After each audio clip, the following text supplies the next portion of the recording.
itu sesi ke-6, tapi masih dalam chapter ketiga ya, untuk barang publik.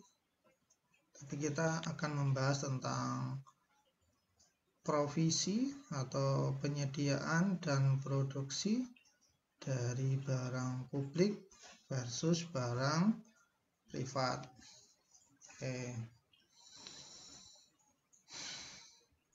Yang pertama adalah supply dari barang, apakah sebaiknya itu apakah disediakan publik atau versus privat. Ya, barang publik itu terkadang disediakan oleh sektor swasta ketika itu memungkinkan, dan ketika barang publik yang ada itu tidak mampu memberikan kepuasan sebagaimana kebutuhan dari warga ya, terlebih ketika ini disediakan oleh pihak publik ya, seperti itu. Misalkan saja keamanan ya, bodyguard atau kebersihan ya, seperti itu. Oke. Seperti yang kita ketahui bahwa sekarang sudah jamak bahwa perumahan-perumahan itu mempunyai keamanan sendiri, orang-orang pribadi itu mempunyai bodyguard sendiri, jadi tidak menyandarkan kepada pihak publik, kepolisian seperti itu untuk melindungi dirinya ya, seperti itu. Lebih untuk pihak swasta atau pribadi yang memang mempunyai penghasilan besar tapi dengan resiko keselamatannya ya yang besar juga, resiko akan bahaya keselamatannya juga. Begitu juga untuk kebersihan ya, seperti itu. Masyarakat juga tidak menyandarkan kepada pihak publik seperti itu karena dirasa mungkin datangnya terlambat, layanannya kurang baik seperti itu, atau kalaupun melayani ya seadanya, tidak maksimal ya, seperti itu. Sehingga banyak sekali sektor-sektor swasta itu menyediakan sendiri. Oke. Namun tentunya ketika pihak swasta itu tidak mampu menyediakan, maka tentunya pemerintah harus melakukan itu. Ya, misalkan saja transportasi darat atau tentunya relan kereta api seperti itu. Ya, transportasi darat misalnya daerah yang terpencil, terpelosok ya, seperti itu. Kita mungkin pernah membahas di bab yang pertama tentang pemerintah, bahwa pemerintah itu punya peran untuk mensuplai barang atau jasa. Samanya di bidang perhubungan darat seperti itu. Ketika suatu daerah itu terpencil, terpelosok, maka itu bukan menjadi kue yang diminati oleh pihak swasta.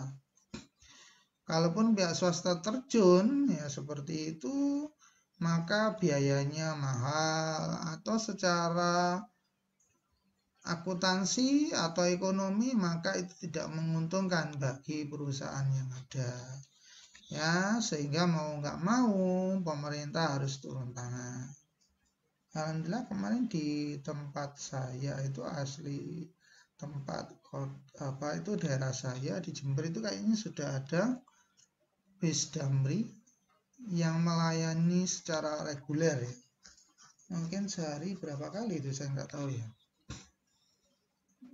Ya, kenapa? Karena saat sekarang itu kan sudah banyak sepeda motor, mobil pribadi seperti itu, sehingga transportasi umum pedesaan seperti dulu sudah nggak laku. Padahal tidak sedikit juga warga yang membutuhkan transportasi umum karena mereka memang tidak memiliki transportasi itu, sehingga diadakan bis secara reguler. Seperti ya, begitulah peran dari pemerintah. Dengan adanya itu, misalnya daerah yang terpencil, maka daerahnya semakin maju. Kalau daerahnya semakin maju, maka muncul demand di situ, kekuatan ekonomi, muncul demand. Maka dengan sendirinya kalau demand-nya besar, maka pihak swasta masuk, itu akan mencukupi dari sisi ekonomi. Atau ini perkereta apian, ya, tentunya karena ini membutuhkan investasi yang besar, tanahnya berapa juta hektar itu ya, kalau misalnya pihak swasta harus membebaskan sendiri, ya seperti itu. Maka tentunya ini pihak pemerintah lah yang harus terjun ke situ. Oke. Pendidikan, perpustakaan, keamanan, ya seperti pelindungan dan keamanan itu tentunya pada mulanya itu adalah porsi dari penyediaan yang dilakukan oleh publik atau pemerintah, ya seperti itu. Contohnya ini perguruan tinggi atau pendidikan, ya seperti itu.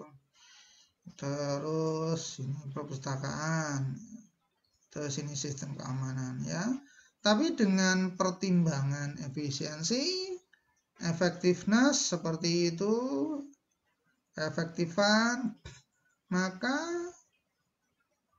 untuk perumahan tertentu yang tentunya dengan kemandirian pendanaan yang besar, maka mereka menyediakan satpam sendiri, menyediakan kebersihan sendiri, ya seperti itu. Bahkan ada juga perumahan yang mempunyai pemadam kebakaran sendiri atau mempunyai bahkan irigasi sendiri, ya kan saking besarnya perumahannya, ya seperti itu.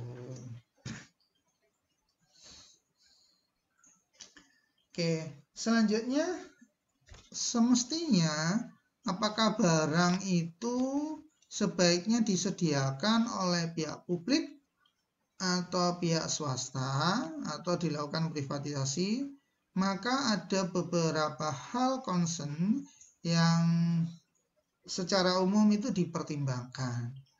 Ya, yang pertama berkaitan dengan gaji atau biaya material, ya, dan biaya material. Yang kedua adalah tentang biaya administrasi, ya seperti itu. Yang selanjutnya ini kaitannya dengan preference, kaitannya dengan utility, kaitannya dengan utility yang berbeda-beda atau kita kenal dengan lifestyle, ya seperti itu.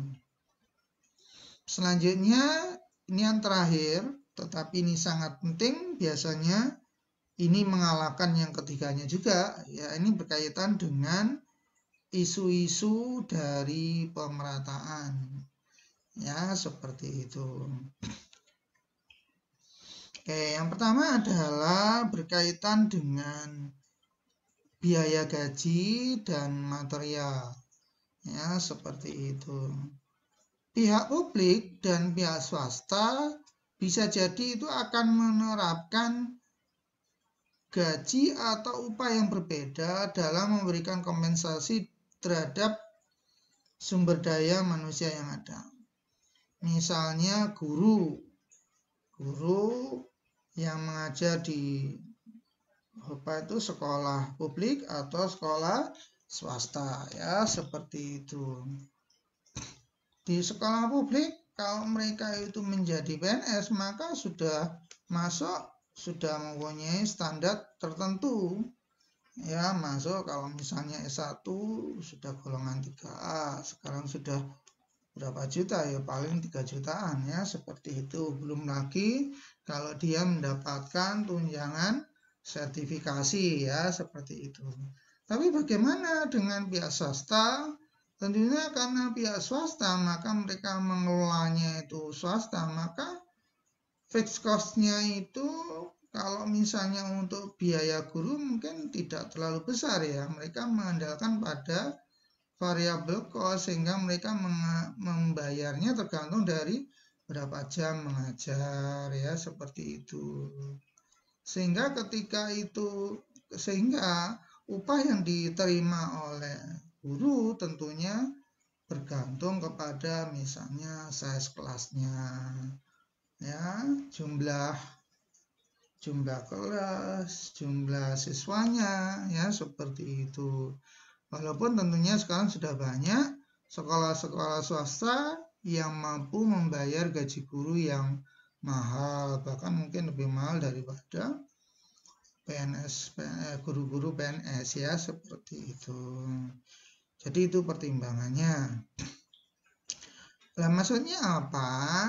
Kalau ada perbedaan pengkompensasian seperti ini, maka tentunya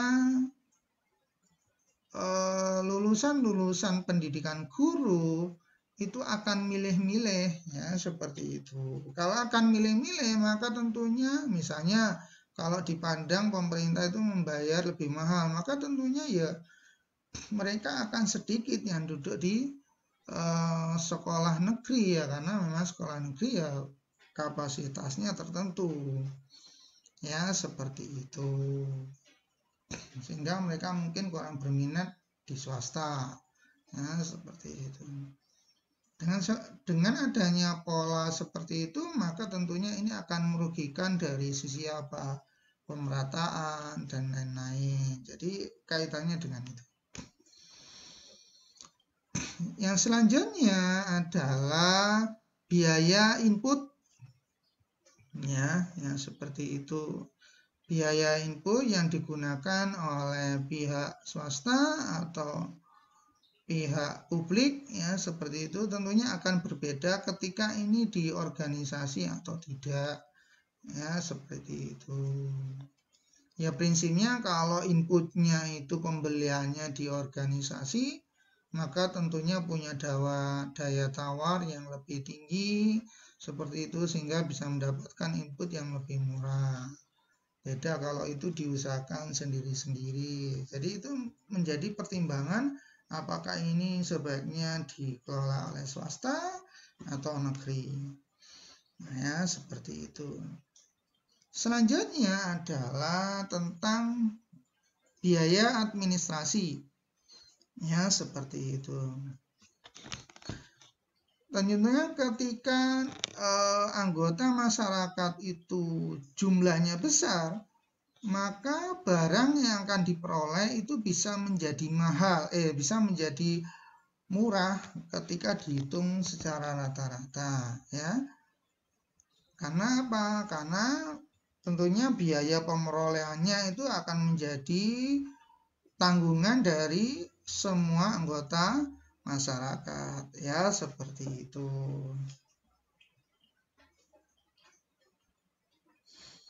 Misalnya kaitannya dengan BPOM atau apapun lah yang itu berkaitan dengan layanan masyarakat. Ini sekedar cerita saja bahwa ketika saya di awal-awal menjadi dosen muda, saya pernah mengontrak rumah ya, seperti itu. Ternyata apa? Ketika saya mengontrak rumah itu, maka 2 minggu pertama saya itu selalu diare. Saya bingung kenapa kok ini saya mendapatkan kok diare tiap hari itu, mesti diare. Setelah saya amati ternyata ada hal yang kurang di dalam air yang saya gunakan, ya, seperti itu. Apa yang kurang itu?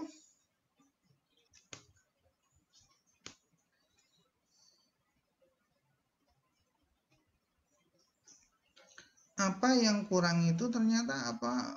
Ternyata air yang kami konsumsi itu ada sedikit bau, ya, ada sedikit bau, ya, pokoknya bau ndak enak lah. Setelah dilihat-lihat ternyata rumah kontrakan saya itu posisinya kayaknya ada di bawah, lebih rendah dari saluran air, ya, seperti itu. Maka bisa jadi saluran airnya itu ada yang merembes ke sumur kontrakan itu, ya, seperti itu. Sehingga pada waktu itu saya punya inisiatif untuk kepingin mengetes air itu, apakah benar saya diare itu apakah gara-gara air itu. Pada saat itu tahun sekitar 2007-an lah, ya, seperti itu. Saya tanyakan di laboratorium bahwa untuk mengetes air itu pada waktu itu ada 3 macam, ya, 3 macam. Ada 3 macam bakteri yang dites, di mana setiap bakteri yang diteskan di air itu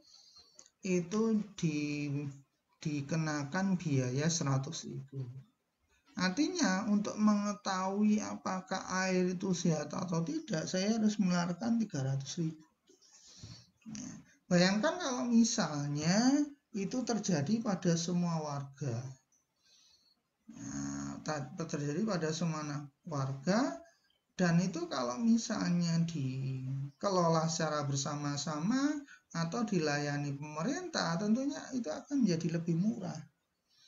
Kenapa? Karena biaya tesnya itu ya otomatis akan dinikmati secara bersama-sama, dan tentunya tidak setiap warga harus melakukan uji itu.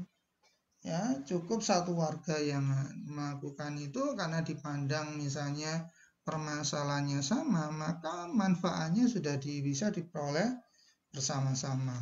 Ya, seperti itu. Jadi itu kaitannya. Prinsipnya ketika layanannya itu dinikmati oleh komunitas yang semakin besar, maka tentunya itu akan menjadikan biaya yang lebih murah karena itu akan ditanggung bersama-sama. Beda kalau itu ditanggung secara pribadi, sehingga itu menjadi pertimbangan juga apakah sebaiknya itu disediakan oleh pihak swasta atau pihak publik. Ya, selanjutnya adalah kaitannya dengan perbedaan preferensi, ya, atau kita kenal dengan lifestyle, ya, seperti itu. Pada mulanya pendidikan dan kesehatan itu porsinya pihak publik, ya, seperti itu. Akan tetapi dalam hal tertentu maka ini juga bisa menjadi saat ini terlebih itu menjadi porsinya pihak swasta. Karena apa? Karena ini kaitan dengan eksklusivitas atau pertimbangan kualitas, ya, seperti itu. Ya, mungkin bagi orang-orang kaya mungkin loh ini hanya joke, ya, seperti itu. Bagi orang-orang kaya itu kalau misalnya bepergian ke puskesmas, ya, mungkin itu jadi risih. Wah, masa berobat ke puskesmas, ya, misalnya seperti itu. Mungkin ada yang alergi kalau ketemu orang lain atau apa. Padahal sekarang puskesmas itu beda lah dengan ketika saya masih kecil, ya. Hampir semua puskesmas sekarang sudah lebih bagus, ya, seperti itu. Lantainya keramik, lantainya bersih, hampir tiap hari dipel bukan hampir, ya, tiap hari dipel. Intinya sekarang itu layanan pemerintah itu rata-rata sudah menjadi lebih baik, ya, dibanding zaman ketika saya dulu dibanding ketika sebelum zamannya reformasi dulu, ya seperti itu.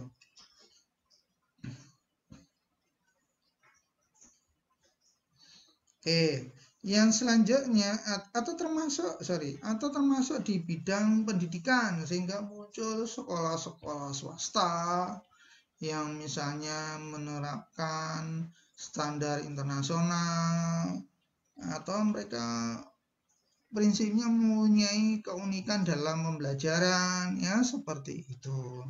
Karena tujuannya yaitu tadi ingin memenuhi utility yang diinginkan oleh pihak warga, ya seperti itu.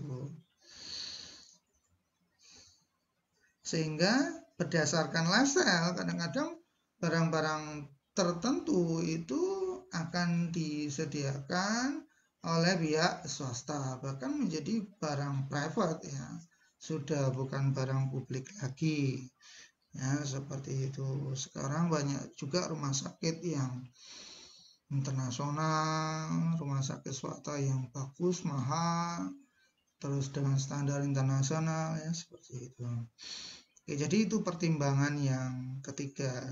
Selanjutnya, pertimbangan yang keempat adalah ini berkaitan dengan isu-isu pemerataan. Ya, walaupun ini disebutkan terakhir, tapi ini penting sekali. Ini bisa mempengaruhi kebijakan yang ada. Ya, seperti itu. Misalnya, dengan mempertimbangkan pemerataan, maka barang tertentu semestinya harus disediakan oleh pihak publik. Ya, seperti itu. Misalnya pendidikan 9 tahun. Sehingga sekarang itu anak-anak sekolah itu semuanya misalnya mendapatkan BOS. Bahkan tidak hanya untuk sekolah negeri, mereka yang sekolah swasta pun mendapatkan BOS, tunjangan BOS ya untuk setiap siswanya. Ya seperti itu. Ini kaitannya apa? Ya kaitannya dengan pemerataan. Karena diharapkan semua warga negara itu mampu untuk menikmati pendidikan. Ya seperti itu. Bahkan kalau di luar negeri, di Eropa mungkin bahkan sampai di Eropa itu katanya kecuali mungkin Inggris ya, sekarang sudah mulai komersil ya seperti itu bahkan sampai di tingkat perguruan tinggi itu banyak yang masih dibiayai oleh negara alias gratis, ya seperti itu. Selanjutnya produksi barang, ya apakah sebaiknya disediakan oleh swasta atau publik? Jawabannya adalah banyak sekali isu-isu yang melingkupi atau yang mendasari tentang pertanyaan ini. Selain tentunya yang tadi kita bahas itu ya, yang 4 itu yang utama secara umum. Ya, seperti itu. Oke, isu yang mendasari juga adalah kaitannya dengan sistem ekonomi yang dipilih dalam pemerintahan. Ya, seperti itu. Kalau sistem ekonomi yang komando, maka tentunya ini mempengaruhi pola kebijakan pemerintah ya, sehingga hampir semua barang itu misalnya itu menjadi porsinya pihak publik atau pihak pemerintah. Tapi cenderung ke kapitalisme seperti itu, ke pasar, maka semuanya diserahkan oleh swasta, sehingga sedikit sekali yang di cover oleh pihak pemerintah ya. Walaupun paradigma ini kadang-kadang mendapatkan anomali di negara-negara tertentu, misalnya negara-negara liberal itu justru untuk hal-hal yang mendasar, pendidikan, kesehatan, mereka itu menjadi concern utama ya, seperti itu, sehingga itu tetap menjadi porsinya dari pemerintah. Tapi intinya begini, intinya bahwa sistem ekonomi yang dianut ya, seperti yang prinsipnya ada 2, kapitalisme ya, yang dilandasi oleh liberalisme, atau yang yang satunya itu komando yang dilandasi oleh sosialisme ya, seperti itu akan mempengaruhi pola kebijakan dari pemerintahnya, ya seperti itu. Prinsipnya semakin liberal maka biasanya semakin diserahkan kepada swasta, ya seperti itu. Semakin ke komando maka semakin dipegang oleh pihak pemerintah, ya seperti itu. Selanjutnya adalah masih adanya perbedaan paradigma dari atau pola pikir dari manajer publik dan swasta, ya seperti itu. Sehingga misalnya kalau Anda pergi ke unit usaha swasta, maka mereka sangat menyadari bahwa konsumen itu ya adalah rajanya, sehingga mereka sebisa mungkin melayani dengan baik, ya seperti itu.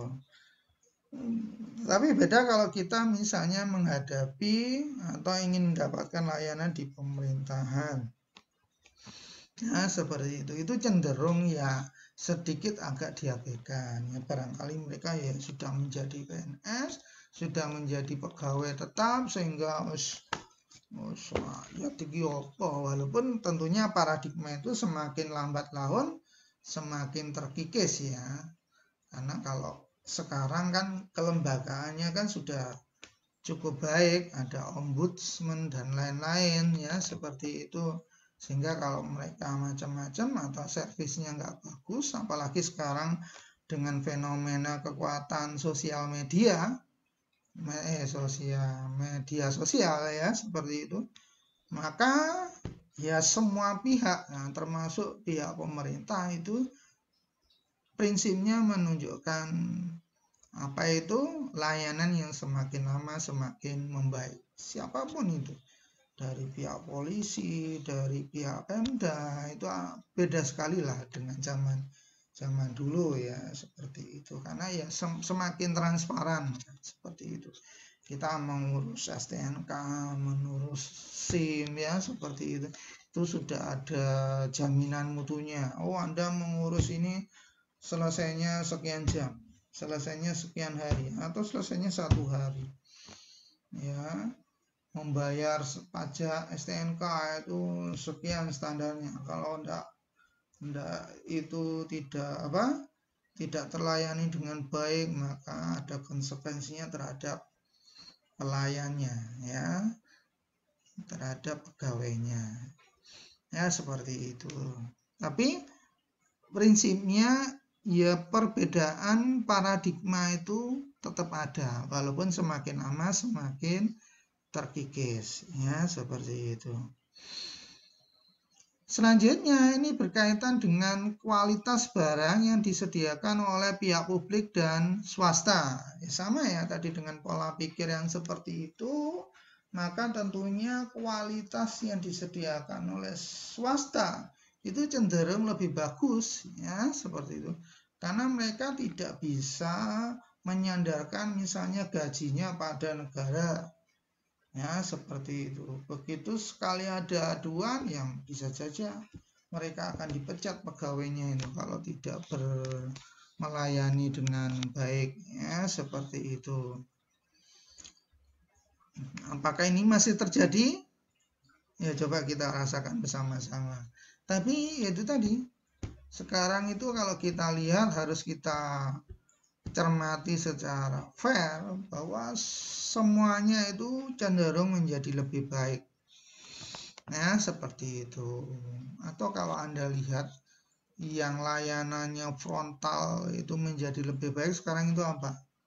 Perkereta apian ya, ITKI ya seperti itu. Itu kan beda sekali dengan zaman dulu. Zaman dulu itu satu gerbong isinya sakarepan, manusia itu dianggap ikan teri, sehingga semuanya masuk tanpa ada nomor tempat duduk ya seperti itu, sehingga cepet-cepetan tuh masuk. Nah kalau kayak gitu misalnya ada orang yang asal masuk seperti itu, maka bisa jadi ya menjadi lahan empuk bagi pegawainya. Tapi kalau sekarang kan sudah tidak bisa. Masuk sudah ketat, harus pakai KTP, harus punya tiket, dan tentunya tiket dijual sesuai dengan jumlah tempat duduknya. Pokoknya nyaman lah kalau naik kereta api zaman sekarang. Beda dengan zaman dulu. Ya, seperti itu.